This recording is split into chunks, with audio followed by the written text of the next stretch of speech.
Imagine feeling like you've completely disappeared. You've given your life to taking care of your family, doing everything for your husband and his mother. But instead of thanks, you're told you're worthless and that you bring nothing to the table. What would you do? This is the story of me, a woman who had to find her worth again. I proved to my family and to myself that sometimes the most powerful way to become visible is to simply walk away. I stood in the doorway of Beverly's room. In one hand, I held her medicine organizer, and in the other, a bag of adult diapers. For 23 years, I had been the silent strength holding this family together. But as I looked at my husband's mother, who had just called me worthless, and thought about David's cruel laughter still in my ears, I realized something important. I was about to become very, very visible by disappearing. My name is Melinda Martins, and this is the story of how a weekend away taught two people the real meaning of everything they had taken for granted. At 55, I thought I knew exactly who I was supposed to be. I was Melinda Martins, a devoted wife to David, a dedicated caregiver to his 85-year-old mother, Beverly, and the woman who kept our home running smoothly. What I didn't realize was that, without me noticing, I had become completely invisible to the very people I served. My mornings began at 5:30 a.m. because Beverly needed her first round of medicine by 6. There were 7 different pills, each with special rules about when to take them, some with food, some without. I had memorized every detail, every possible side effect to watch for. David never bothered to learn any of it. After Beverly's morning routine, which included helping her to the bathroom, washing her and getting her dressed, I would make breakfast for all 3 of us.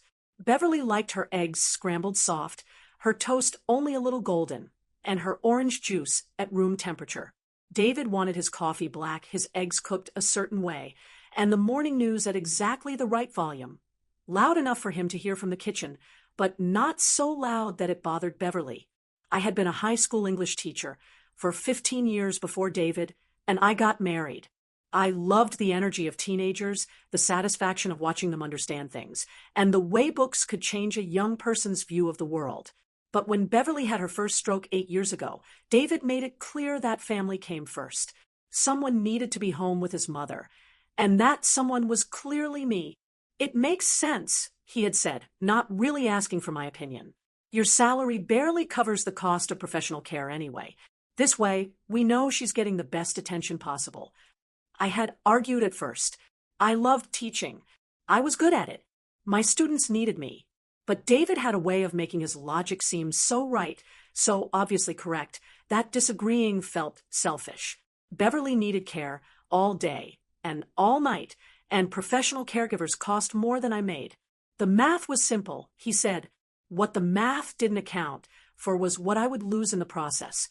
By 7 a.m. each morning, I had already given medicine, finished a complex personal care routine, made breakfast, and checked Beverly's daily schedule. David would appear around 7:15, showered and looking at his phone, grab his coffee and eggs, and leave the house by 7:45. His goodbye was usually a distracted, "See you tonight," called over his shoulder. The rest of my day belonged to Beverly. Physical therapy exercises, at 9 a.m. lunch, at noon, with medicine. An afternoon rest period where I did laundry, planned grocery shopping, and cleaned the house. Beverly's dinner at 5:30, more medicine at 7, and the bedtime routine starting at 8:30. David typically came home around 6:30, expecting dinner to be ready and the house to be peaceful. He would eat, watch television, and go to his home office to catch up on work. Our talks were short and about tasks. "How is Beverly today? Did the doctor call back? What's for dinner tomorrow?" I began to feel like a live-in employee rather than a wife. But every time that thought came to my mind, I pushed it away. This was temporary. I told myself Beverly wouldn't live forever. David was working hard to support us. I was doing the right thing, the good thing. The feeling of being alone came on slowly. My former teaching friends stopped calling after a few years of my turning down invitations. I let my book club memberships expire. Coffee dates with friends became impossible to schedule around Beverly's needs. Even my own children, now grown up with their own lives, seemed to think I was too busy to visit. When my triplets, Jessica, Thomas, and Sarah, all 30 now, had moved to different states for their jobs, I felt their absence deeply. They called regularly, but their lives were full of exciting challenges and opportunities, while mine seemed to get smaller each day. They would ask about Beverly's health and David's work, but rarely about what I was doing or how I was feeling. I had become defined entirely by my role as a caregiver. The warning signs were there, but I had become good at ignoring them.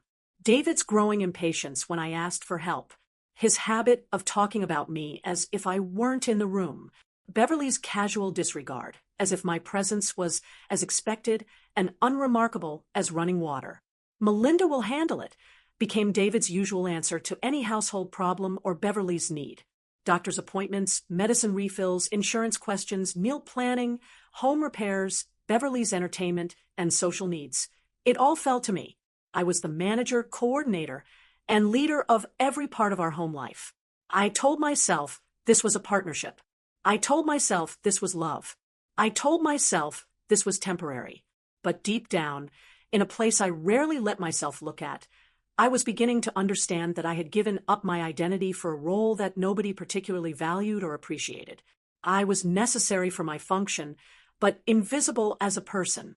The house we lived in was beautiful, a 4-bedroom home that David had inherited from his father. Beverly had the main bedroom on the first floor, changed with safety bars and easy-to-use features. David and I had moved to the smaller bedroom upstairs, which felt symbolic in ways I tried not to think about. Beverly had been an elegant woman in her younger years, a former bank executive who had run her household with military-like precision. The stroke had taken away much of her physical independence, but none of her opinions about how things should be done. She had very specific preferences about everything, from the number of threads in her sheets to the temperature of her soup. And she wasn't shy about expressing her displeasure when things didn't meet her standards. "Melinda, this bathroom isn't clean enough," she would announce during my weekly deep cleaning sessions. "I can still see water spots on the mirror." "Melinda, you folded my blouses wrong. The sleeve should be folded in, not hung over the hanger." "Melinda, this medication tastes different. Are you sure you got the right prescription?" Every correction felt like a small criticism of my skills, my attention to detail, my worth. But I accepted them silently, telling myself that Beverly was frustrated by her limitations and I shouldn't take her comments personally. David rarely stepped in during these moments. If anything, he seemed to expect me to simply follow Beverly's preferences without complaining. "She's particular because she can't do things herself anymore," he would explain when I occasionally mentioned Beverly's criticism. "Just try to keep her happy." But nobody was asking what would keep me happy. The breaking point had been building for months, maybe years. I just didn't recognize it until it was too late to prevent the explosion. The conversation that shattered my world happened on a Tuesday afternoon in October. I remember the date exactly, October 15th. Beverly had been especially demanding that week, complaining about everything from the way I organized her pill box to the temperature of her physical therapy exercises. David had been stressed about a project at work and coming home later each evening, leaving me alone with Beverly's increasing bad moods. I had spent the morning dealing with an insurance fight over Beverly's medicine costs, spent an hour on hold with her doctor's office trying to schedule a follow-up appointment, and handled a small crisis when Beverly had fallen in the bathroom and needed help getting up. By the time David came home at 7 p.m., I was exhausted, stressed, and desperately needing some acknowledgement that my day had been difficult. "How was your day?" I asked as David sat down with his dinner plate. "Brutal," he replied, not looking up from his phone. 3 meetings, 2 client emergencies, and Patterson breathing down my neck about the Henderson account. "I'm beat." I waited for him to ask about my day, but he continued looking at his emails while eating. Beverly, who had been unusually quiet during dinner, suddenly spoke up. "David, I've been thinking about our household situation," she announced in the tone she used when she was about to give a final decision. "I think we need to make some changes." David finally looked up from his phone. "What kind of changes, Mom?" "Well," Beverly continued, glancing at me with a look I couldn't quite understand, I've been looking up professional care services online. Did you know you can hire a full-time caregiver for less than what it costs to maintain Melinda? The words hit me like a physical punch. I put down my fork and stared at Beverly, waiting for David to defend me, to explain that I wasn't a cost to be calculated, but his wife, his partner. Instead, David laughed. It wasn't a surprised laugh or an uncomfortable laugh. It was a genuine, amused laugh, as if Beverly had made a particularly clever observation. Really? He said, leaning forward with interest. How much less? Beverly pulled out a piece of paper from her pocket, clearly ready for this conversation. According to my research, a live-in caregiver for my needs would cost about $4,000 per month. When you consider what you spend on Melinda's food, clothing, car insurance, health insurance, and general living expenses, we're probably looking at close to $6,000 monthly. I felt the blood drain from my face. They were talking about me like an item on a budget, calculating my worth in purely money terms. That's interesting, David said, still looking at Beverly's notes. What about qualifications? Would we get someone with medical training? Most of these agencies provide certified nursing assistants, Beverly replied. People with actual credentials and professional training. Not just someone who thinks good intentions are enough. The insult was unmistakable, but I was still too shocked to respond. I kept waiting for David to remember that I was his wife, that this conversation was happening in front of me, that reducing me to a cost-benefit analysis was cruel and took away my humanity. Instead, he nodded thoughtfully. You know, Mom, you might be onto something. A professional caregiver would probably be more efficient, too. They'd know exactly what to do without needing constant guidance. Exactly, Beverly agreed, getting more excited about her idea. And they'd work set hours. We wouldn't have to worry about them getting tired or overwhelmed or needing time off for personal issues. I found my voice finally. Are you serious right now? You're talking about replacing me like I'm a broken appliance. David looked at me with surprise, as if he'd forgotten I was there. Melinda, don't be dramatic. We're just having a theoretical conversation about options. Theoretical? I stood up, my hands shaking. You're sitting there calculating whether it would be cheaper to hire someone to do my job, while I'm right here listening to every word.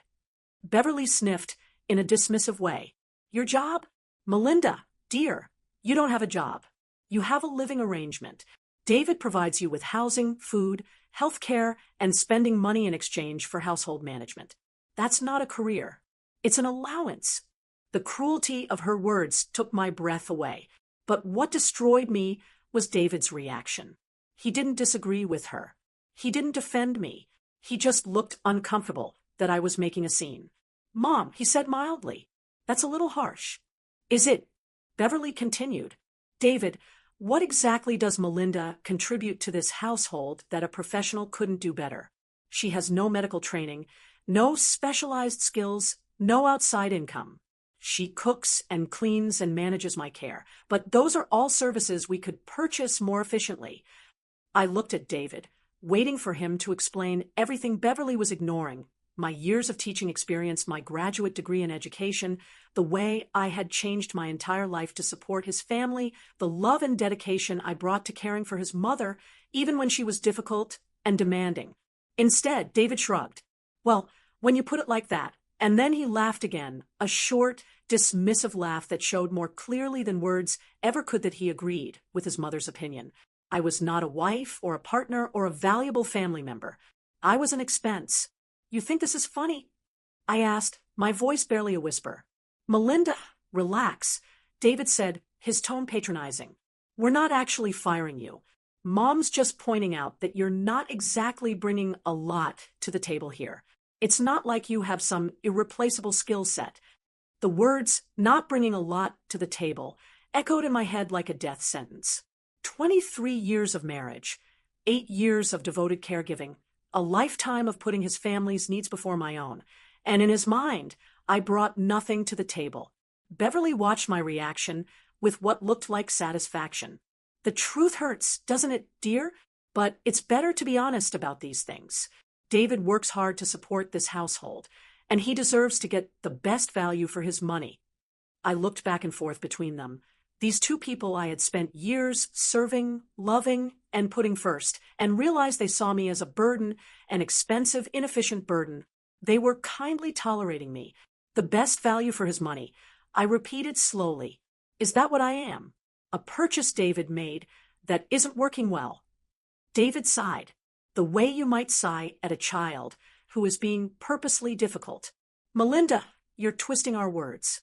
We're just saying that maybe it's time to consider whether this arrangement is working for everyone." "This arrangement?" I said. "You mean our marriage?" "I mean the caregiving situation," David replied. "Obviously. But it wasn't obvious to me. What they were describing wasn't a job performance review. It was a fundamental rejection of my value as a human being. They had calculated my worth in dollars and cents and found me to be lacking." Beverly leaned back in her wheelchair, clearly enjoying the drama she had created. "Melinda, I understand this might be upsetting, but surely you can see the logic.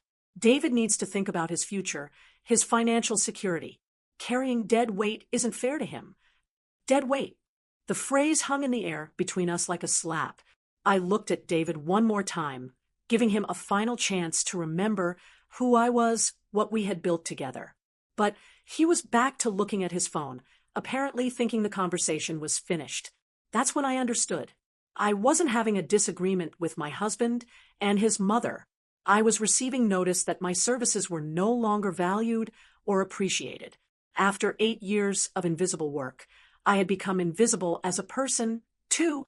The rage that filled me was unlike anything I had ever experienced. It was clean and bright and made everything absolutely clear. For the first time in years, I knew exactly what I needed to do. "You're right," I said quietly. "This arrangement isn't working for everyone." Both David and Beverly looked surprised by my calm tone. "I'm glad we had this conversation," I continued. "It's been very educational." I picked up my plate and walked into the kitchen, leaving them to wonder why I wasn't crying or arguing or begging them to reconsider. They had no idea that they had just given me the greatest gift possible, complete clarity about my situation and the motivation to change it. As I loaded the dishwasher, I could hear them continuing their conversation about cost-effective caregiving options. They seemed pleased that I had taken their feedback so well. They had no idea what was coming. That night, I lay in bed staring at the ceiling while David slept peacefully beside me, apparently not bothered by the conversation that had just changed our entire relationship. The words "dead weight" and "not bringing anything to the table" played over and over in my mind. Each time, they hurt more than the last. I had always known that my marriage wasn't perfect, but I thought it was strong. I thought David valued what I contributed, even if he didn't often say it. I thought Beverly, despite her difficult personality, realized that I was caring for her with true dedication. I thought I was building something worthwhile with my sacrifice and service. Instead, I had been slowly erasing myself while they calculated whether I was worth the expense. The next morning, I went through my routine like a machine. Beverly's medicine at 6 a.m., her personal care routine, breakfast preparation, David's coffee and eggs, delivered at exactly the right moment. His distracted goodbye as he headed to work. But everything felt different now. Each task I performed, each service I provided, felt like evidence of my own disappearance. When had I become this person? When had I accepted that my worth was measured entirely by my usefulness to others? I found myself remembering the woman I used to be, Melinda Chapman. Before I became Melinda Martins, I had been confident, accomplished, and independent. I had my own money, my own friends, my own goals. I had been respected by my colleagues and students. I had been someone. Now, I was someone who begged for permission to spend money on groceries. Someone who hadn't bought herself new clothes in 3 years because it seemed selfish when Beverly needed so many medical supplies. Someone who had no friends because she couldn't keep up relationships around a caregiving schedule. Someone whose own children rarely called because she had nothing interesting to share about her life. I had become a ghost in my own existence. The memories came flooding back as I went through Beverly's physical therapy routine that morning. I remembered the excitement I felt preparing lesson plans, the satisfaction of helping struggling students understand complex ideas, the way my classroom was full of energy and discussion. I had been good at teaching. I had been passionate about it. I had mattered. What did I matter to now? Beverly's comfort and David's convenience. I was a service provider in my own home, and apparently not even a cost-effective one. The irony was devastating. I had a master's degree in education from a respected university. I had 15 years of teaching experience with excellent reviews and student feedback. I had managed classroom budgets, developed lessons, helped new teachers, and led school committees. I had skills, knowledge, and professional experience that I had simply abandoned. Why? Because David needed someone to care for his mother, and it seemed logical that I should be the one to do it. Because I loved him and wanted to support his family during a difficult time. Because I believed that marriage meant putting us before me. But David didn't see our situation as an us problem that we were solving together. He saw it as a him problem that I was helping him solve, and apparently not doing a very good job of it.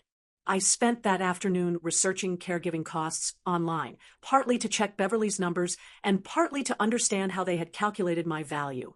The research was revealing and heartbreaking.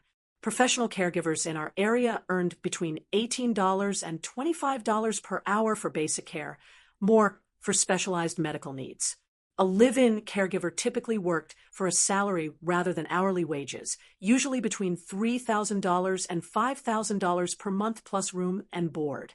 But what struck me most was reading the job descriptions. Professional caregivers were expected to provide personal care, medicine management, meal preparation, light housekeeping, transportation to appointments, and companionship. The qualifications included certification training, background checks, and often medical or nursing experience. I was providing all of these services, but with no training, no certification, no professional support, and no clear boundaries about what was and wasn't my responsibility. I was on call 24 hours a day, 7 days a week, with no vacation time, no sick leave, and no breaks. A professional caregiver would work set hours and have clear job duties. They would be protected by labor laws and professional standards. They would have lives and identities outside of their work. I had none of those protections because I wasn't seen as a professional providing a service. I was seen as a family member fulfilling a duty. But if my contribution had no professional value, why was it important enough to structure our entire household around? If anyone could do what I was doing, why was it so important that I give up everything else in my life to do it? The contradiction was shocking. My work was so important that it required my complete dedication, but so unimportant that anyone could do it better and cheaper. As the day went on, I found myself paying attention to things I had stopped noticing. The way Beverly spoke to me, like I was staff rather than family. The way David talked about household needs, as if I were a manager he hired to handle them rather than his wife. The way neither of them asked me about decisions that affected my daily life. When had I agreed to become invisible? I thought back to the early days of Beverly's care, trying to find the moment when I had crossed the line from a temporary helper to a permanent servant. It had been gradual, almost unnoticeable. First, I took a leave of absence from teaching to help with Beverly's recovery. Then the leave was extended when her progress was slower than expected. Then it became clear that she would need long-term help, and returning to work seemed impossible. At each stage, the decision felt temporary, practical, and loving. But each stage also required me to give up a little more of my independence, my identity, and my sense of self. I had been like a frog in slowly boiling water, not realizing I was being cooked until it was too late to jump out. That evening, David came home to find me sitting at the kitchen table with Beverly's care schedule, medicine list, and a stack of printed articles about professional caregiving standards. "What's all this?" he asked, loosening his tie. "Research," I replied. I wanted to understand exactly what services I've been providing and how they compare to professional standards. David looked uncomfortable. "Melinda, if this is about last night, Mom didn't mean to hurt your feelings. She was just thinking out loud." Actually, I think she meant exactly what she said, and I think you agreed with her. I didn't agree with anything, David protested. I was just listening to her perspective. Your perspective? I corrected. She was saying what you've been thinking but haven't wanted to say directly. David sat down across from me, his expression cautious. What do you want me to say, Melinda? That you're irreplaceable? That we couldn't possibly manage without you? The question was not a real question, but I answered it anyway. I want you to say that I'm your wife, not your employee. I want you to acknowledge that I've given up everything to support your family, and that deserves respect, not cost-benefit analysis. Of course, you're my wife, David said, but his tone suggested I was being unreasonable. That doesn't change the fact that this situation is stressful for everyone. It's stressful for everyone. I asked, David, I'm the only one whose entire life has been consumed by this situation. You go to work every day, keep your job, see your colleagues, have grown-up conversations about things that matter to you. When was the last time I had a conversation with anyone about anything other than Beverly's needs or household management? David looked genuinely confused by the question. I don't know, but that's not my fault. You could make plans with friends if you wanted to. When? I asked. When? Between Beverly's 6 a.m. medicine and her 8 p.m. bedtime routine? Between doctor's appointments and physical therapy and managing her insurance claims? When exactly would I fit in a social life? Other people manage to balance caregiving with personal time, David said defensively. Other people have partners who share the responsibility. I shot back. Other people have support systems and professional resources. Other people aren't expected to provide care around the clock with no breaks and no help. David was quiet for a moment, and I thought maybe, finally, he was beginning to understand what my life had become. But when he spoke, his words crushed that hope. Look, Melinda, I appreciate everything you do, but if you're unhappy with the arrangement, maybe we should seriously consider other options. Other options? Not, how can we make this better for you? Or what do you need from me? Or how can we share this responsibility more fairly? Just other options. I realized that David wasn't going to suddenly become empathetic or understanding. He wasn't going to recognize my sacrifice or value my contribution. He had spent 8 years watching me disappear into a caregiver role, and he was comfortable with that arrangement. The only person who was going to stand up for me was me. That night, after I had settled Beverly for the evening and David had gone to his office, I sat alone in our bedroom and faced the terrifying truth. I had lost myself completely. I didn't know who I was anymore outside of my role as caregiver and household manager. I couldn't remember the last time I had done something just for my own enjoyment. I couldn't remember what my own dreams and goals were. But I knew what I wasn't. I wasn't dead weight. I wasn't worthless. I wasn't someone who brought nothing to the table. I was someone who had forgotten her own value. But that didn't mean the value didn't exist. It was time to remind everyone, including myself, of exactly how much I was worth.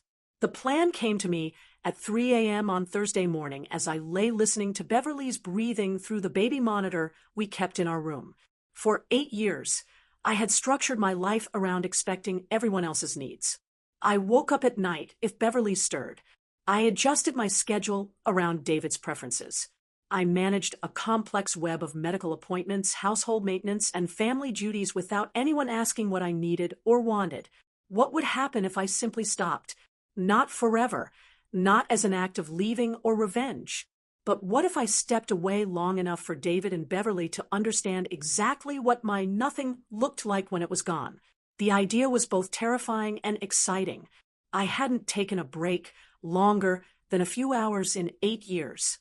I hadn't been away from Beverly overnight since her stroke. I hadn't put my own needs first in so long that I barely remembered what my own needs were. But I was about to find out. Friday morning, I followed my usual routine with Beverly's medicine and personal care, but instead of my typical clothes, I dressed carefully in a nice blouse and pants. I did my hair and put on makeup for the first time in weeks.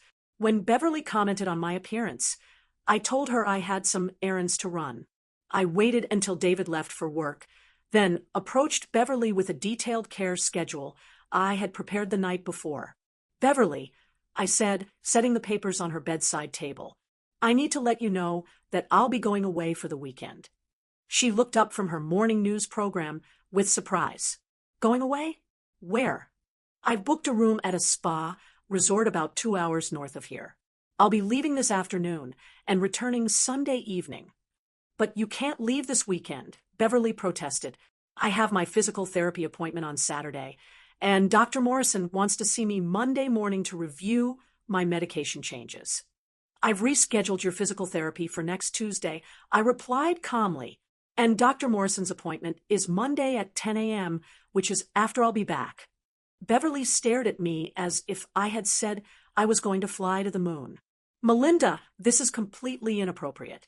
You can't just decide to abandon your responsibilities whenever you feel like taking a vacation. I'm not abandoning anything, I said. I've prepared detailed instructions for your care while I'm gone. Your medicines are organized with specific timing requirements. There are prepared meals in the refrigerator with heating instructions. I've included phone numbers for your doctors, pharmacy, and insurance company. Everything you might need is right here. I handed her the folder I had spent the previous evening preparing. It was 15 pages long, detailing every part of Beverly's daily care, from medicine schedules to diet rules to what to do in an emergency. Beverly looked through the pages with growing alarm. This is very complicated. I had no idea there were so many details involved. Most people don't. I agreed. That's because I handle all of it smoothly without bothering anyone with the specifics. But David doesn't know about most of these things, Beverly said, her voice rising with panic. He won't know what to do. Then he'll learn, I said simply, just like I learned when I took over your care. Melinda, this is ridiculous. Call David right now and cancel this foolish trip. I need you here. For 8 years, those words, I need you here, had been enough to make me give up any plans or desires that conflicted with Beverly's care. But this time, I felt something shift inside me. Beverly, I said quietly, 2 days ago, you told David that anyone could do what I do, only better and cheaper. Today, you're telling me I can't leave because you need me. Which is it? Beverly's face turned red. That was different. That was just a conversation about efficiency. That was a conversation about my value. You both made it very clear that you don't think I bring anything special or irreplaceable to this household.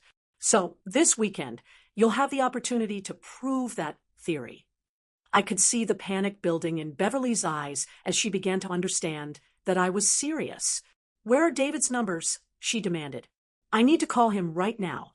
His office number is in the folder, I said, along with his cell phone, his assistant's contact information, and the numbers for 3 professional caregiving agencies in case you decide you'd prefer to hire someone with actual qualifications. Beverly was frantically looking through the care instructions, and I could see her beginning to understand the amount of work I managed daily. The medicine schedule alone was 3 pages with detailed notes about drug interactions, side effects to watch for, and specific timing requirements that couldn't be changed.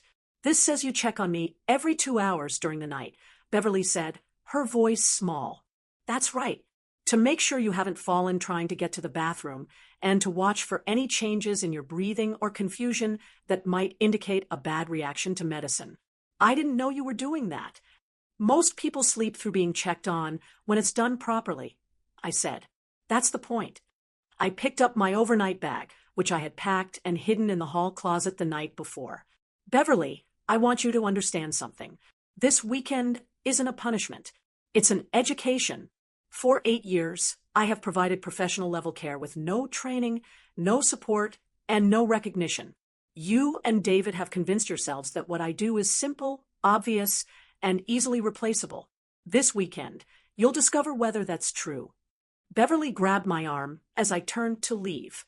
Melinda, please. I may have spoken harshly the other day, but I didn't mean to hurt your feelings. Don't do this out of spite. I gently removed her hand from my arm. I'm not doing this out of spite, Beverly.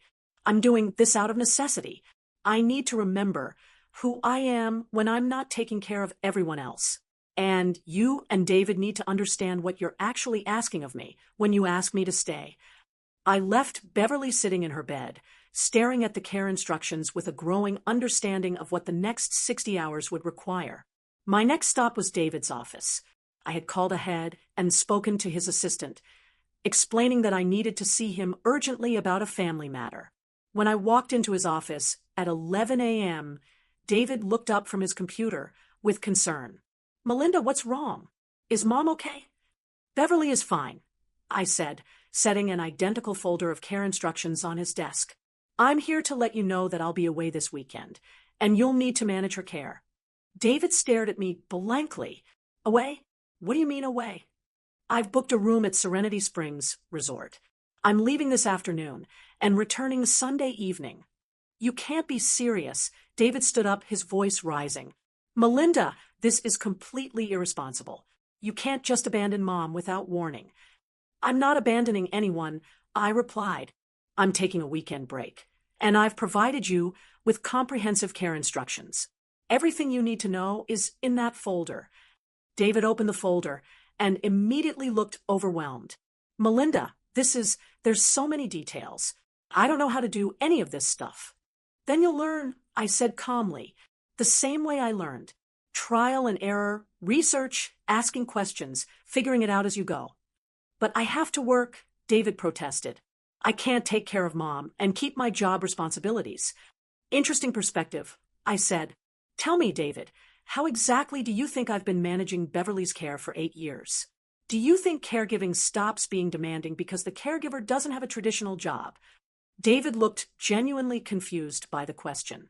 "That's different. This is what you do. This is what I've been doing because someone needed to do it. And I was the only one willing to sacrifice everything else in my life to make it happen. But this is not my natural state of being. This is not my only capability. This is a choice I made to support your family."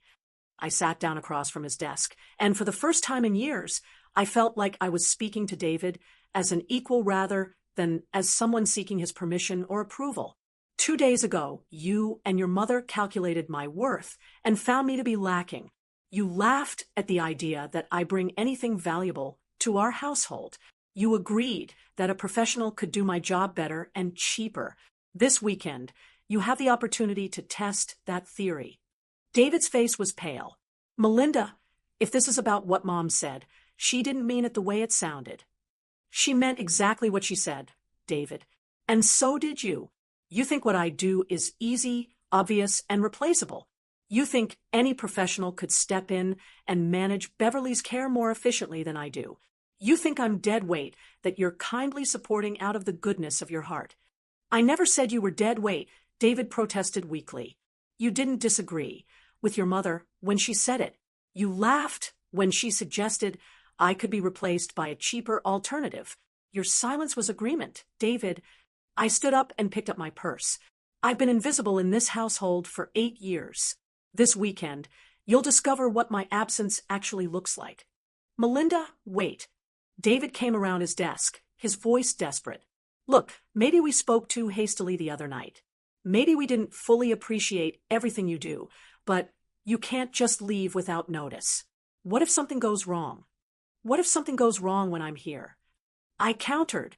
"Do you know what to do if Beverly has a seizure? Do you know the signs of a stroke?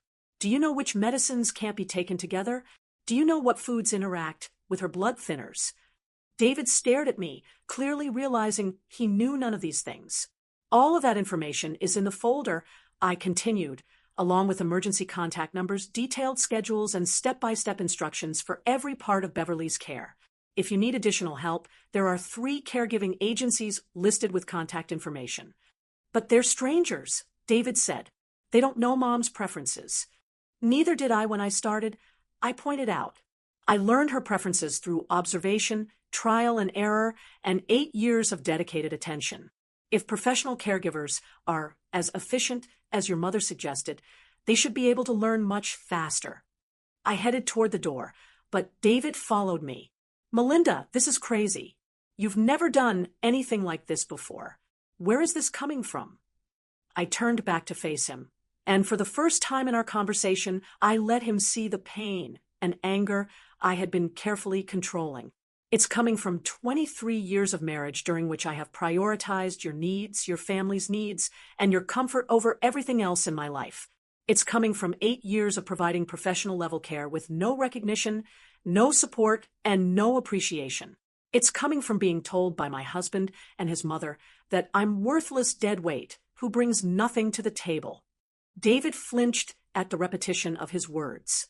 This weekend, David, you get to discover whether you were right. Maybe you'll find that managing Beverly's care is simple and obvious. Maybe you'll realize that anyone can do what I do. Maybe you'll decide that hiring a professional is definitely the better option. I paused at the door and looked back at him one more time. Or maybe you'll understand that what I've been doing for 8 years is skilled, demanding, essential work that requires dedication, knowledge, and endless patience. Maybe you'll realize that I've been providing professional-level care motivated by love rather than payment, which makes it more valuable, not less. Melinda, David said, his voice barely a whisper. What if I can't handle it? For just a moment, I felt the old urge to reassure him, to minimize the difficulty, to offer to stay and help. But I pushed the feeling away. Then you'll understand why I need a weekend to remember who I am when I'm not handling it, I said softly. I left David standing in his office, staring at the folder of care instructions with the same look Beverly had worn, panic mixed with a new understanding. As I drove home to get my bag and make the final preparations for my departure, I felt something I hadn't experienced in years, excitement about my own plans. I was going to spend 2 days thinking about myself, caring for myself, and rediscovering myself. I had no idea what I would find, but I knew it had to be better than what I was leaving behind. Serenity Springs Resort was everything I had hoped for, and nothing I had experienced in recent memory. When I checked in at 3 p.m. on Friday afternoon, the receptionist greeted me with genuine kindness and asked if this was my first visit. When I told her it was, she smiled and said, "Then you're in for a treat. We specialize in helping people reconnect with themselves." I hadn't realized how desperately I needed to reconnect with myself until I was shown to my room. A peaceful suite overlooking a garden with a sitting area, a comfortable bed, and complete silence except for the sound of wind in the trees. No medical equipment, no medicine schedules, no one calling my name from another room. For the first time in 8 years, I was alone with my own thoughts and completely free to follow them wherever they led. I had turned off my phone during the drive, wanting to avoid the temptation to check on Beverly or respond to what I was sure would be increasingly frantic calls from David. This weekend was about finding out who I was when I wasn't managing everyone else's needs.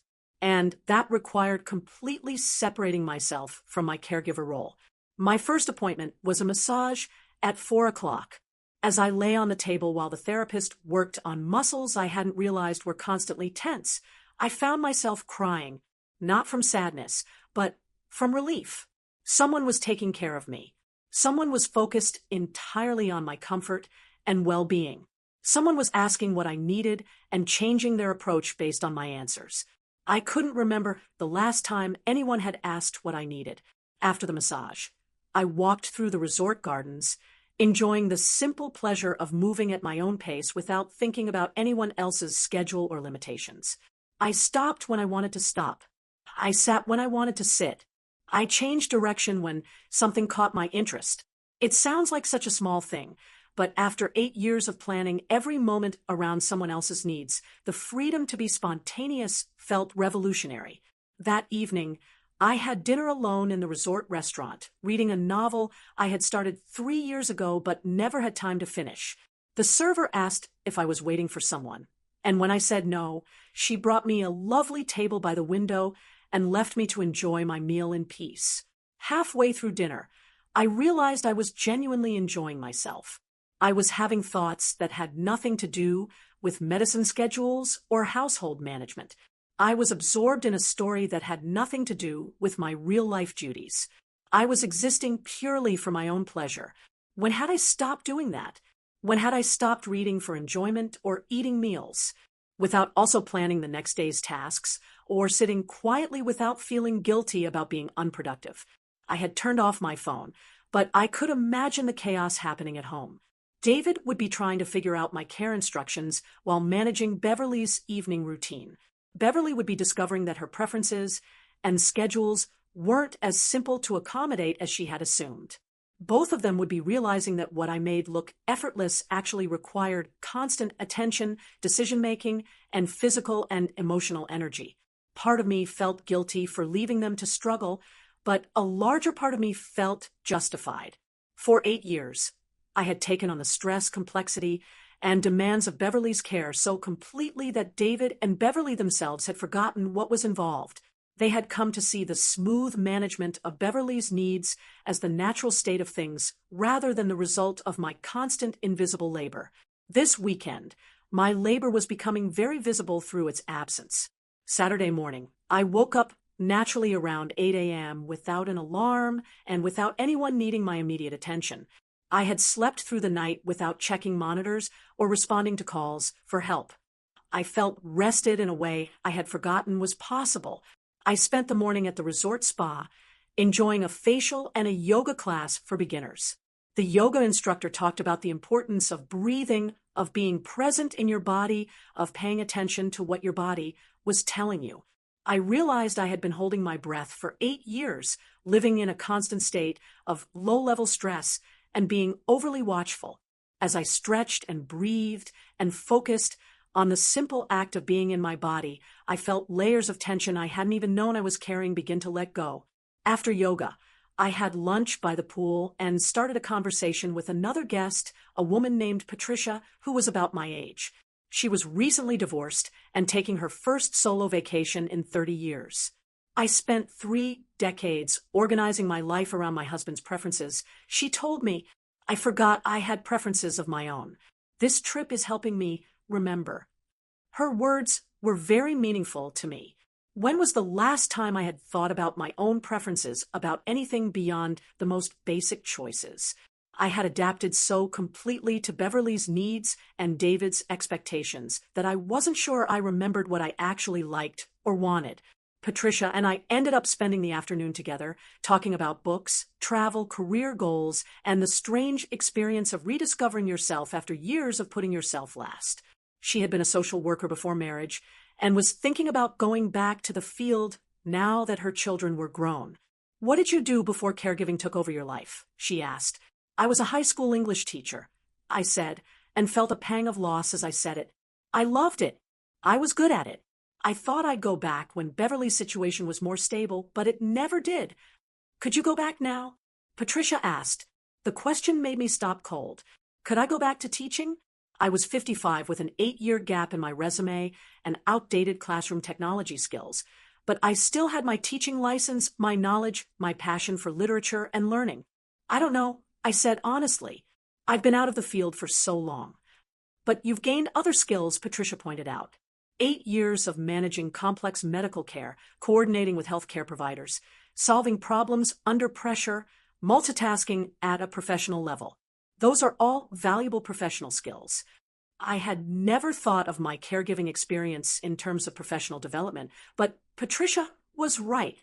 I had been acting as a case manager, medical coordinator, household administrator, and crisis intervention specialist. I had developed expertise in areas I never would have found in a traditional classroom. Maybe my 8 years hadn't been just a gap in my career. Maybe they had been preparation for a different kind of career. That evening, I turned on my phone to check for emergencies. I had 17 missed calls from David and 9 voicemails. I listened to the first few.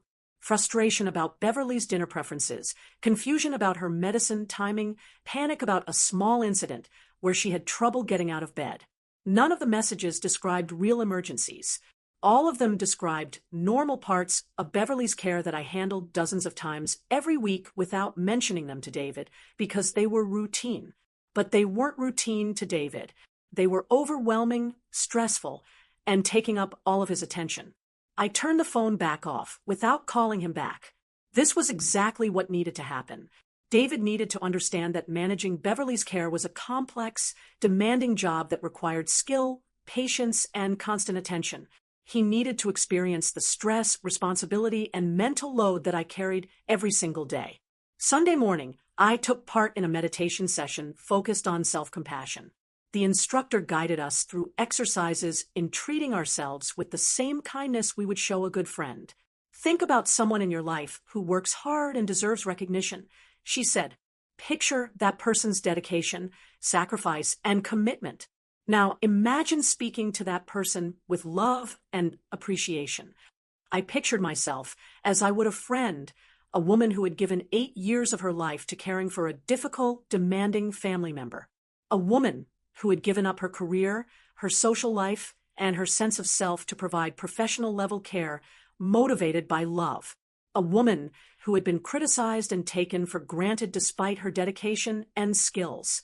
If a friend told me her story, I would be angry for her.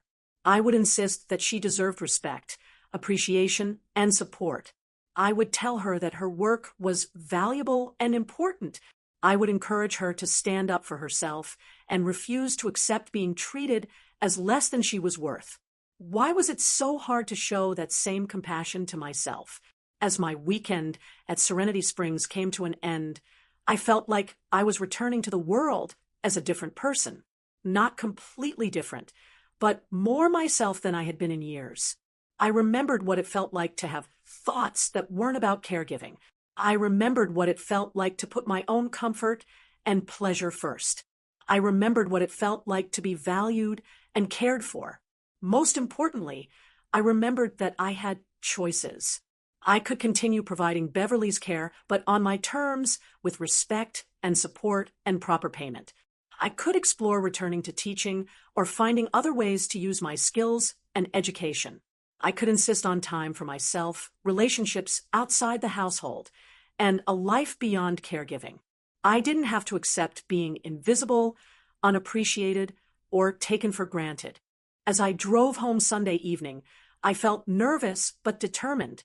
I had no idea what kind of chaos I would find or how David and Beverly had managed the weekend, but I knew that whatever I found, I would be approaching it as someone who understood her own worth. The weekend had reminded me who I was when I wasn't disappearing into everyone else's needs. I was someone with skills, knowledge, preferences, and value. I was someone who deserved respect and consideration. I was someone who brought plenty to the table. I arrived home Sunday evening at 6 o'clock to find David's car in the driveway and every light in the house on. Before I even reached the front door, I could hear Beverly's voice, high-pitched and complaining, coming from her room. David met me at the door, his hair messy, his shirt wrinkled, and a look of complete desperation on his face. "Thank God you're back," he said, reaching for my overnight bag. "Melinda, this weekend has been... I had no idea. We need to talk." I set down my bag calmly and looked around the living room. There were dirty dishes piled on every surface. Beverly's wheelchair was in the middle of the room in an awkward way, and I could see medicine bottles scattered across the kitchen counter. "How did things go?" I asked, neutrally. David laughed, a sound on the edge of hysteria. "How did things go?" "Melinda, I've barely slept in 60 hours. Mom has been. I don't know how you do this. I don't know how you've been doing this for 8 years. From Beverly's room came a weak call. David, I need my evening medications, and this isn't the right kind of juice." David's eye twitched. "She's been like that all weekend.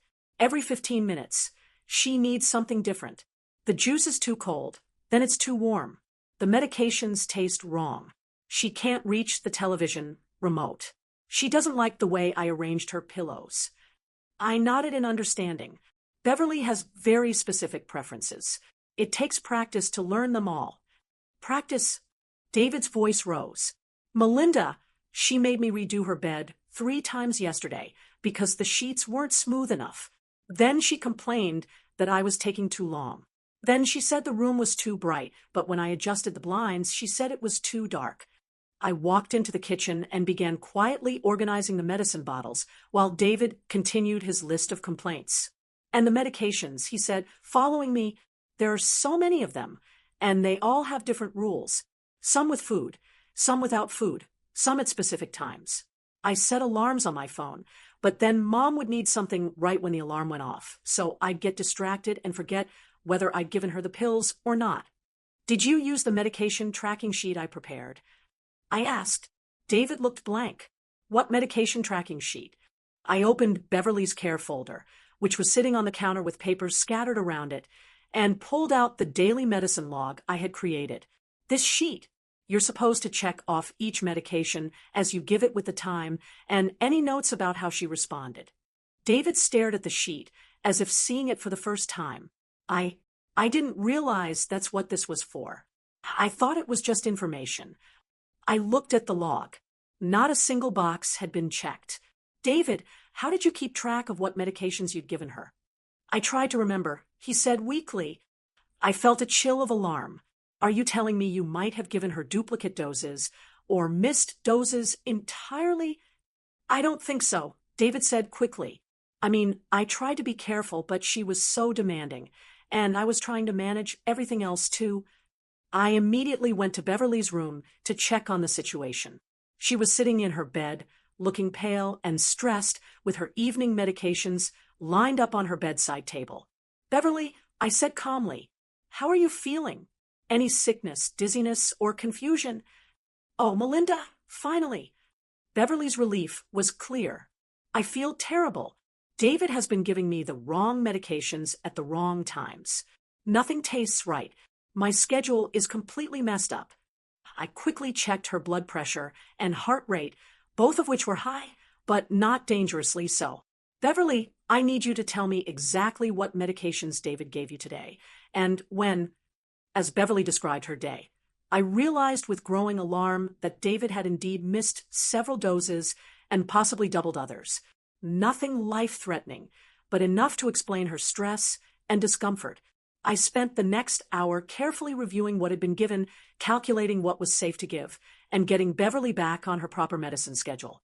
Throughout the process, David hovered nervously, asking what he had done wrong and apologizing repeatedly.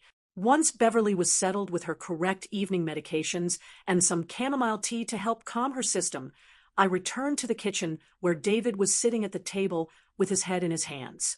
Is she going to be okay? He asked. She'll be fine, I assured him. Her system is just messed up from inconsistent medication timing.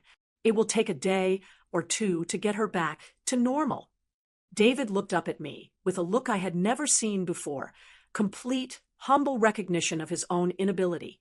Melinda, he said quietly, I owe you an apology, a massive apology. I had no idea what you've been managing all these years. I honestly thought it was just basic caregiving. Make sure she takes her pills, help her with personal care, keep her company. I sat down across from him and waited for him to continue. But it's not basic at all, David continued. It's incredibly complex. The medications alone require constant attention and expertise, and that's just one part of what you do. The physical care, the meal planning, the scheduling, the emotional support. I was completely overwhelmed, and I was only doing it for 2 days. I remained quiet, letting him process his realization. And the emotional demands, David said, his voice growing stronger as he found words for his experience. Mom was so anxious without you here. She kept asking when you were coming back. She complained constantly about every little thing I did differently than you do it. I started to understand that she's not just particular. She depends on you for emotional stability, too. This was the conversation I had been waiting 8 years to have, but now that it was happening, I felt no satisfaction or justification. I just felt tired. David, I said quietly, what did you think I was doing all these years? He was quiet for a long moment. I thought you were. I don't know. I thought you were just spending time with Mom, keeping her company, helping with basic needs. I thought it was like having a really demanding house guest. A house guest who requires medication management, personal care assistance, mobility support, medical appointment coordination, insurance navigation, dietary planning, physical therapy supervision, and 24-hour availability for emergencies. David winced at each item on the list. When you put it like that, that's what it's always been, David. That's what I've been doing every day for 8 years. That's the work you and Beverly decided was simple enough that anyone could do it better and cheaper. We were wrong, David said immediately. We were completely, totally wrong. What you do isn't just valuable. It's professional level care. It's medical care. It's complex and demanding and essential. I felt some of the tension I'd been carrying begin to release. Finally, acknowledgement. Finally, recognition of what my days actually involved. But David, I continued, it's not just about the complexity of the work. It's about the way you and Beverly have treated me while I've been doing this work. The dismissiveness, the criticism, the assumption that I'm available 24/7 with no need for breaks or appreciation. David's face turned red with shame. The things Mom said Tuesday night, and my response. I was so wrong, Melinda. I was cruel. We both were. Yes, you were. I didn't see any point in making the truth softer. You were cruel and dismissive and completely blind to what your lives would look like without my contribution. How do we fix this? David asked, how do we make this right? It was the question I had been hoping he would ask, and I was prepared with an answer. First, I said, we need to establish new ground rules for how this household operates. I've spent 2 days remembering who I am when I'm not consumed by caregiving, and I'm not willing to go back to being invisible and unappreciated. David nodded eagerly. Whatever you need, whatever you want. I want a formal caregiver contract, I said, with defined responsibilities, set hours, and payment that reflects the professional level of care I'm providing. David looked surprised. Payment? David, if you hired a professional caregiver to provide the level of service I provide, it would cost you at least $6,000 per month, plus benefits. I'm not asking for that much, but I am asking for financial recognition that my work has value. Of course, David said quickly. That makes sense. What do you think is fair? I think $3,000 per month deposited into a personal account in my name is reasonable. That's half of what you'd pay a professional, and I provide more personalized, dedicated care than any outside service would. David nodded. Done. What else? I want 2 full days off per week, with you hiring outside care to cover my absence. I want my own car in my name so I can maintain independence and social connections. And I want to explore returning to work part-time, possibly teaching or tutoring. Yes, David said immediately. All of that. Yes, whatever you need to feel valued and supported. I was surprised by how readily he was agreeing to everything. David, you're agreeing very quickly to major changes in our arrangement. Are you sure you understand what you're committing to? David laughed sadly. Melinda, after this weekend, I'd agree to anything that keeps you from leaving again. I cannot manage Mom's care alone. I don't have the skills, the patience, or the energy. You're not just valuable to this household. You're absolutely essential. For the first time in 8 years, I felt like David was seeing me clearly, not as a wife who should automatically sacrifice herself for his family's needs, but as a skilled professional providing essential services that deserved respect and payment. There's one more thing, I said. Beverly's attitude toward me needs to change. I won't tolerate being spoken to disrespectfully or being criticized for performing the very services that keep her comfortable and healthy. If she wants my care, she needs to treat me with basic politeness. I'll talk to her, David promised. This weekend opened my eyes to how dependent she is on you and how much she takes your expertise for granted. That stops now. As if summoned by our conversation, Beverly's voice drifted from her room. David, Melinda, I think I need help getting to the bathroom. David started to get up, but I gestured for him to stay seated. I'll handle it, but David, tomorrow we start implementing the new arrangement. I want that contract written up, and I want you to begin researching outside care options for my days off. Absolutely, David said. And Melinda, thank you for this weekend, for opening my eyes, and for everything you've done all these years without recognition. As I went to help Beverly, I felt something I hadn't experienced in 8 years, the confidence that comes from knowing your worth and having it acknowledged by others. My weekend away had accomplished exactly what I'd hoped. It had reminded me who I was beyond my caregiver role, and it had forced David and Beverly to face the reality of what my absence meant. I was no longer invisible. I was no longer taken for granted.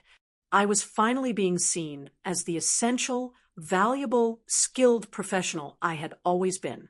3 months after my weekend revolution, our household operated on completely different principles. The formal caregiver contract David and I had made wasn't just a piece of paper. It had become the foundation of a new relationship built on mutual respect and clear expectations. Every month, $3,000 was put into my personal bank account.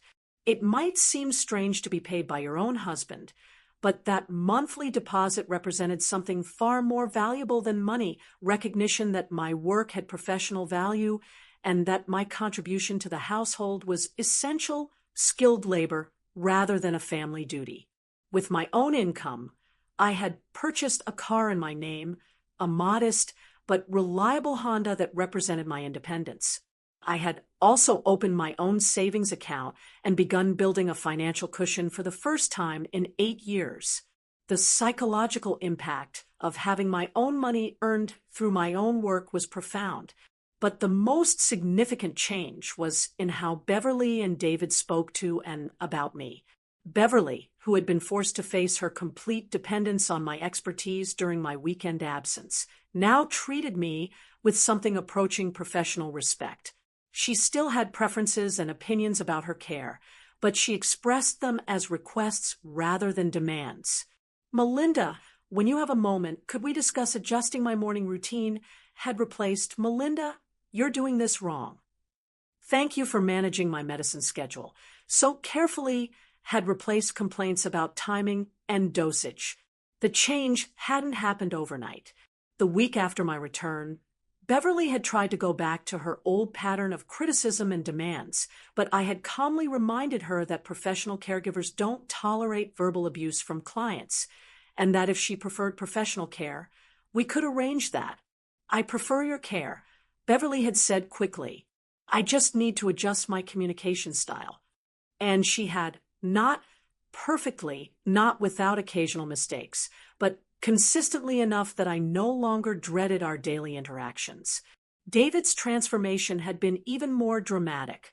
The man who had laughed at the suggestion that I brought value to our household now spoke about my work with something approaching awe.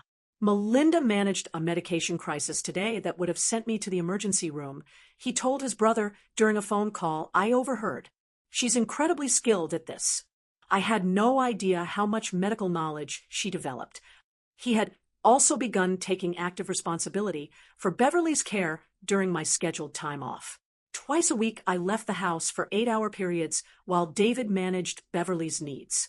He hired a part-time caregiver for additional support, but he personally handled the medicine management, meal preparation, and companionship. The first few weeks had been challenging for him, but gradually, David had developed skill and confidence in basic caregiving tasks. More importantly, he had developed a genuine appreciation for what the work required. I understand now why you are exhausted all the time, he told me after his first week of regular caregiving shifts. It's not just the physical demands, it's the mental load, having to constantly anticipate needs, watch for problems, manage schedules. It's like being on call 24/7. That's exactly what it's like, I had replied. Now, with 2 full days per week to myself, I had begun rebuilding the life I had abandoned 8 years earlier. I reconnected with former teaching friends and learned about changes in education. I attended workshops on adult learning and found out about programs for people interested in changing careers to educational consulting.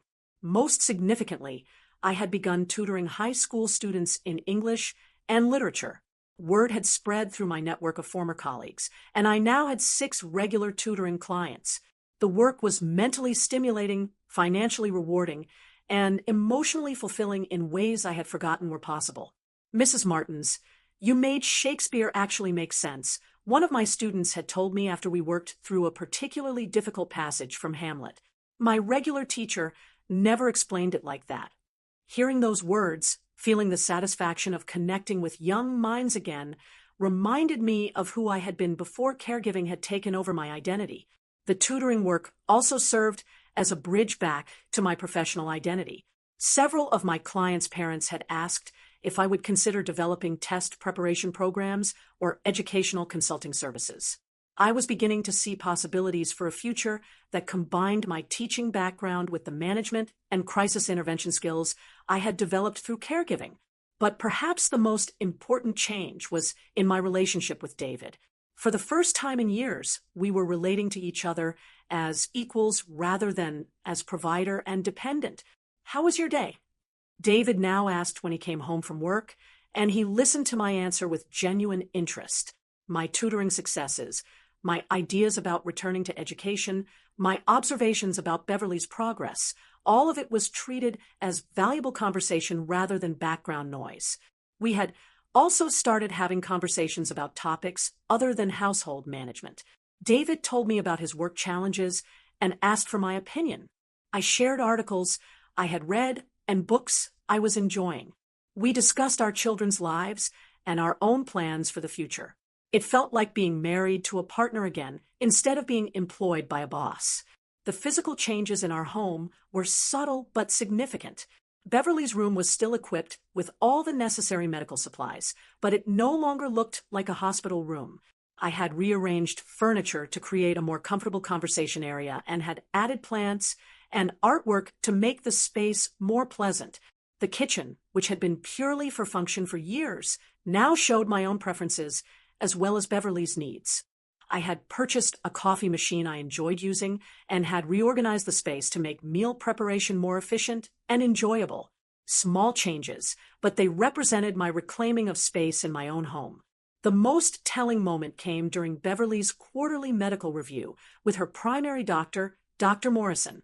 David had always gone with Beverly to these appointments while I stayed home, but under our new arrangement, I went as her primary caregiver to provide detailed information about her daily health status. "Mrs. Martins," Dr. Morrison said after looking at Beverly's charts, "your documentation of Mrs. Beverly's medication responses, mobility changes, and dietary patterns is excellent. This level of detailed observation is exactly what we need to provide optimal care." Documentation. David looked surprised. "I keep detailed daily logs of Beverly's health indicators." I explained. Medication timing and responses, physical therapy progress, dietary intake, sleep patterns, mood changes. Dr. Morrison needs that information to make informed decisions about her care. "I had no idea you were doing that," David said. Dr. Morrison looked puzzled. "How did you think we were monitoring her condition at home?" Professional caregivers are required to maintain detailed records. Mrs. Martins is providing the same level of documentation we'd expect from a certified nursing assistant. The validation from a medical professional meant everything to me, but it was David's reaction that mattered most. He spent the entire drive home asking questions about my record-keeping system, my observations about Beverly's health patterns, and my communication with her various healthcare providers. "You've essentially been functioning as Beverly's case manager," he said with wonder. "You've been coordinating her entire healthcare team." "Yes," I said simply. "That's part of what comprehensive caregiving involves." That evening, David sat down with me to review the detailed care logs I had been keeping for 8 years. Page after page of careful observations, medication tracking, appointment notes, and health pattern documentation. "Melinda," he said quietly, "this is professional-level medical record-keeping. How did you learn to do this?" "I taught myself," I said. "I researched best practices for medication management, studied Beverly's conditions, and learned to recognize symptoms and side effects. I wanted to provide the best possible care." David was quiet for a long time, turning pages of careful documentation that represented years of invisible, unrecognized expertise. "I feel like such a fool," he finally said. "All these years, I thought you were just keeping Mom company and helping with basic needs. I had no idea you had developed this level of medical knowledge and professional competence." "You never asked," I pointed out gently. When I tried to explain challenges or share concerns about Beverly's care, you assumed I was complaining rather than providing professional assessment. You're right, David admitted. I wasn't listening to you as an expert. I was dismissing you as an amateur who didn't understand what real caregiving required. The irony was profound. David had criticized my lack of professional credentials while I was quietly developing expertise that was better than what many credentialed caregivers had. 6 months after my weekend away, I received an unexpected phone call from Patricia, the woman I had met at Serenity Springs Resort. She was calling to tell me that our conversation had inspired her to return to social work, and she wanted to thank me for helping her remember her own professional value. But I also wanted to tell you about an opportunity, she said. The hospital where I'm working is developing a family caregiver education program. They need someone to design lessons and lead workshops for people who are caring for family members at home. When they described what they were looking for, I immediately thought of you. The position would combine my teaching background with the caregiving expertise I had developed, and it would allow me to help other families go through the challenges I had faced. The position is part-time, Patricia continued, which would allow you to keep your current caregiving responsibilities while building a new career. And Melinda, the salary they're offering is substantial. They recognize that this kind of expertise is rare and valuable. I felt a flutter of excitement that I hadn't experienced in years, a professional opportunity that valued both my educational background and my caregiving experience, a chance to use my hard-earned expertise to help others while building financial independence. That evening, I talked about the opportunity with David and Beverly. To my surprise, Beverly was enthusiastic. "Melinda, you should absolutely pursue this," she said. "You've developed remarkable knowledge about medical care, and other families could benefit from what you've learned." David was equally supportive. "This sounds perfect for you. You'd be using all your skills and experience, and we can adjust our care arrangements to fit your schedule." As I considered the position, I realized how much I had changed since that devastating conversation 6 months earlier. The woman who had been told she brought nothing to the table was now being offered a professional position specifically because of the expertise she had developed. I had not only reclaimed my value within my own household, I was being recognized as valuable by the broader professional community. The weekend that had started as an act of desperate rebellion had become the cause for a complete transformation of my life, my relationships, and my sense of self-worth. I was no longer invisible. I was no longer taken for granted. I was no longer defined entirely by my service to others. I was Melinda Martins, skilled caregiver, experienced educator, and professional consultant. I was someone who brought a lot of value to every table I approached. 1 year after my weekend revolution, I stood in the conference room of Regional Medical Center, looking out at 30 family caregivers who had gathered for the monthly workshop I now ran. These were people like I had been, spouses, adult children, and family members who had found themselves responsible for complex medical care with no training, no support, and often no recognition. Caregiving is skilled labor, I told the group, words that would have seemed revolutionary to me a year earlier, but now felt like obvious truth. What you're doing requires knowledge, expertise, and professional-level competence. Don't let anyone, including yourselves, treat it as less than that. A woman in the front row raised her hand. "But I'm not a nurse or a medical professional. I'm just trying to take care of my mother." "Just trying," I repeated. "Let me ask you something. Do you manage multiple medications with complex timing requirements? Do you coordinate with doctors, physical therapists, and insurance companies? Do you monitor for symptoms and side effects? Do you provide personal care, meal planning, and emotional support?" The woman nodded to each question. "Then you're not just trying," I said firmly. "You're succeeding at a job that requires multiple professional skill sets. The fact that you're motivated by love rather than payment doesn't make your work less valuable. It makes it more valuable." I saw a new understanding dawn in several faces around the room. These were people who, like I had been, were providing professional level care while being told by society, healthcare systems, and often their own families that their contribution was simply what family members naturally do. My position as family caregiver education coordinator had exceeded everyone's expectations, including my own. The program I had developed was being used by hospitals throughout the region, and I was often invited to speak at conferences about family caregiver support. The work combined everything I was passionate about: education, healthcare advocacy, and empowering people to recognize their own worth and capabilities. I was earning a substantial salary doing work that felt meaningful and important, but the professional success was only part of the transformation. The changes in my personal life were equally profound.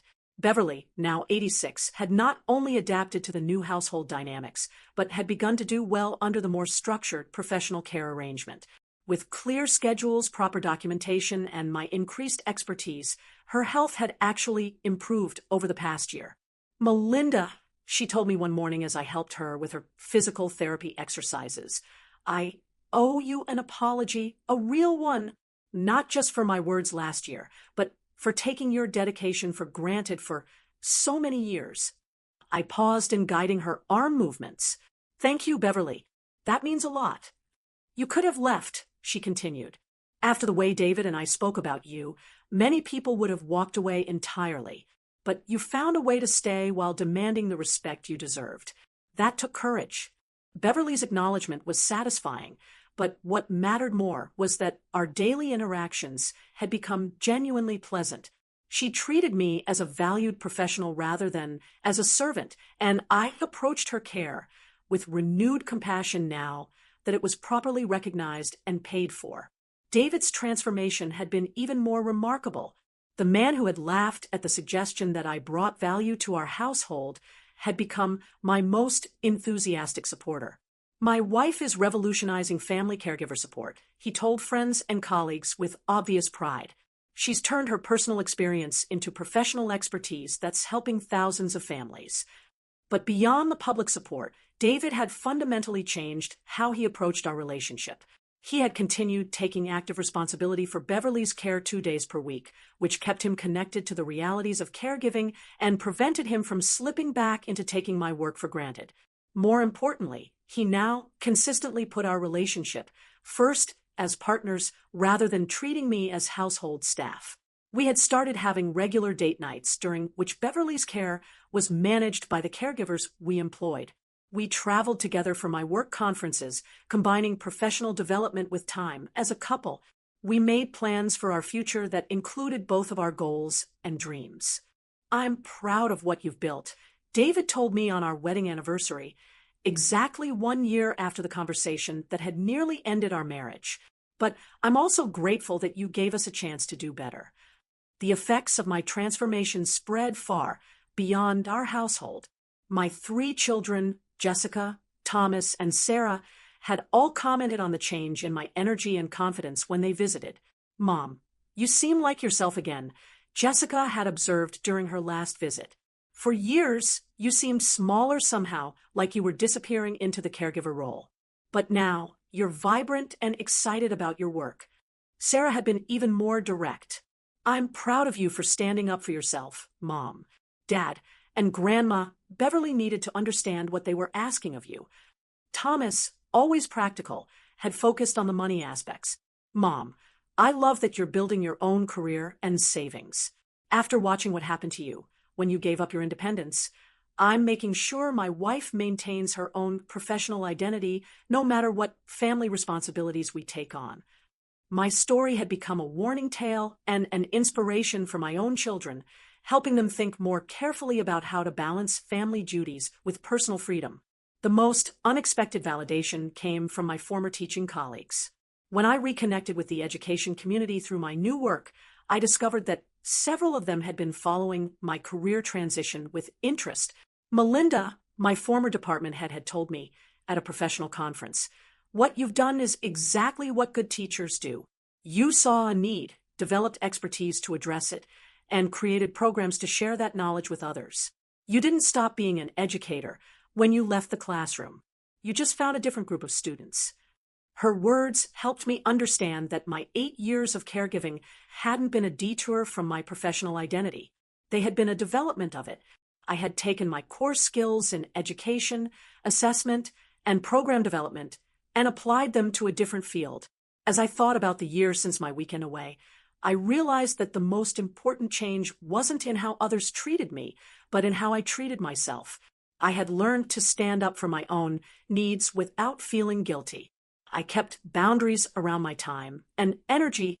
I went after opportunities that interested me rather than only considering what others needed from me. I had reclaimed my right to exist as a complete person with my own goals, preferences, and dreams. But I had also learned that standing up for yourself doesn't require destroying everything. It requires clarity about your worth, courage to demand proper treatment, and a willingness to walk away from situations that don't respect your value.